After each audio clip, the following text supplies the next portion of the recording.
GeM TV நேயர்களுக்கு அன்பான வணக்கம். அதிகாரம் 123 பொழுது கண்டு இரங்கல். 1226வது குறட்பாவை பற்றி நாம் இப்பொழுது சிந்திக்க இருக்கின்றோம். மாலை நோய் செய்தல் மணந்தார் அகலாத காலை அறிந்தது இலேன். மாலை நோய் செய்தல் மணந்தார் அகலாத காலை அறிந்ததிலேன். மாலை நோய் செய்தல் மணந்தார் அகலாத காலை அறிந்ததிலேன்.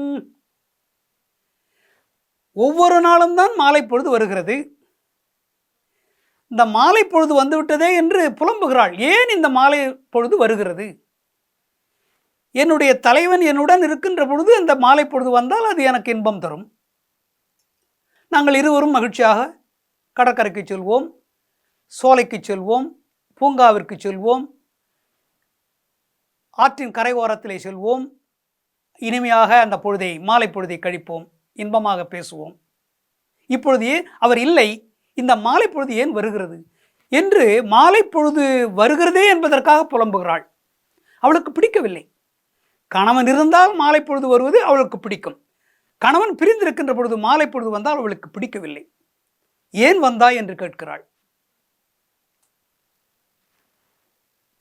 நாங்கள் இருவரும் கூடியிருந்த பொழுது இந்த மாலை பொழுது வந்தது.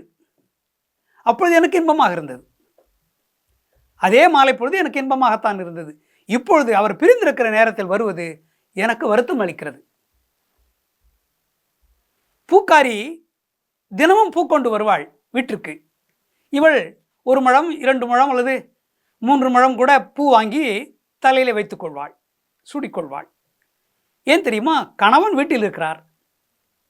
மாலை பொழுது நேரத்திலே மணக்க நறுமணம் வீசுகின்ற பூவை தலையிலே சூட்டிக்கொண்டால் அது அவருக்கு இன்பம், இவளுக்கும் இன்பம், காமத்திற்கு அது இன்பம். இப்பொழுது அவர் இல்லை. இந்த பூக்காரி ஏன் வருகிறாள்? தெரியாமல் வருகிறாள். என் கணவர் இல்லை என்று தெரிந்து வரவில்லை, தெரியாமல் வந்து விட்டாள். இந்த மாலை பொழுது ஏன் வருகிறது? தினமும் வருகிறது. பூக்காரி தினமும் தான் வருகிறாள். அவளை பார்த்து கேட்கிறாள், ஏன் எனக்கு பூ கொண்டு வந்தாய்? நான் இப்பொழுது பூ சூடிக்கொள்ள மாட்டேன். என் தலைவன் இல்லை, அதனால் நான் பூ சூடிக்கொள்ள மாட்டேன். அந்த மணக்கின்ற மனம் வீசுகின்ற பூவை நான், முல்லைப்பூவோ மனம் தருகின்ற எந்த பூவையும் நான் வைத்துக்கொள்ள மாட்டேன், என் கணவர் இல்லை என்று அந்த பூக்காரியிடம் வெறுத்து பேசுகிறாள். ஏன் வந்தாய் என்று கேட்கிறாள். அம்மா, நான் தினம்தான் வருகிறேன், என் மீது என்னம்மா தவறு இருக்கிறது என்று கேட்கிறாள். வராதே, என் தலைவன் இல்லை, வராதே. அவர் இருக்கின்ற பொழுது நான் உன்னை கூப்பிடுகிறேன், அப்பொழுது வா, இப்பொழுது வராதே. நீ பூவை கொண்டு வந்து இங்கே என் வீட்டுக்குள்ளே நுழைவது, அந்த வாசனை பார்த்தவுடனே என்னுடைய கணவருடைய ஞாபகம் வருகிறது. நீ வராதே, தயவு செய்து. இந்த மாலை பொழுது கூட என்னை இப்படித்தான் தொந்தரவு செய்கிறது. மாலை பொழுதே நீ வராதே. நாங்கள் இருவரும் கூடியிருந்த கால நேரத்தில் நீ வந்தாய், அப்பொழுது எனக்கு இன்பமாகிறது. இப்பொழுது அவர் இல்லை, இந்த நேரத்தில் நீ வருவது எனக்கு வருத்தம் அளிக்கிறது. தயவு செய்து மாலை பொழுதே நீ போய்விடு, மறைந்து விடு, சீக்கிரம் இரவு வரட்டும் என்றெல்லாம் புலம்புகிறாள். அந்த பிரிவு தாங்க முடியவில்லை, வருத்தம். எப்படித்தான் சொல்வார்? கண்ணை பார்த்து சொல்கிறாள், கண்ணே, உன்னை பார்த்து எனக்கு பிடிக்கவில்லை, நீ தூங்கு, நீ விழித்திருக்காதே, நான் படுகின்ற அவஸ்தை நீ பார்த்து கொண்டிருக்கிறாய், போய்விடு. நெஞ்சமே, நீ அவரிடம் தூது செல், நீ இங்கு இருக்காதே, போய்விடு, என்னிடம் வேண்டாம், அவர் இருக்கின்ற இடத்தை தேடி நீ போ, அவரிடத்தில் நான் படுகின்ற துன்பத்தை சொல் என்று நெஞ்சத்திடம் கோபம் கொள்கிறாள், இதயத்திடம். ஊரார் பேசுகிறார்கள், எங்கே உன் கணவன் என்று கேட்கிறார்கள். அவர்களை திட்டுகிறாள்.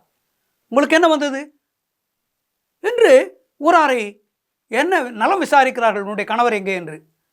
அவர்களை ஏசுகிறாள். இப்படி தன்னைத்தானே நொந்து கொண்டு இந்த பிரிவை தன்னுடைய கணவன் பிரிந்திருப்பதை அவரால் பொறுத்து கொள்ள முடியவில்லை, தாங்க முடியவில்லை அந்த பிரிவு நோயை. அந்த பிரிவு என்பது ஒரு துன்பம். அப்படி துன்பப்படுகிறாள் என்று திருவள்ளுவர் பலவாறு சொல்லுகிறார். மீண்டும் நாளை சந்திப்போம்.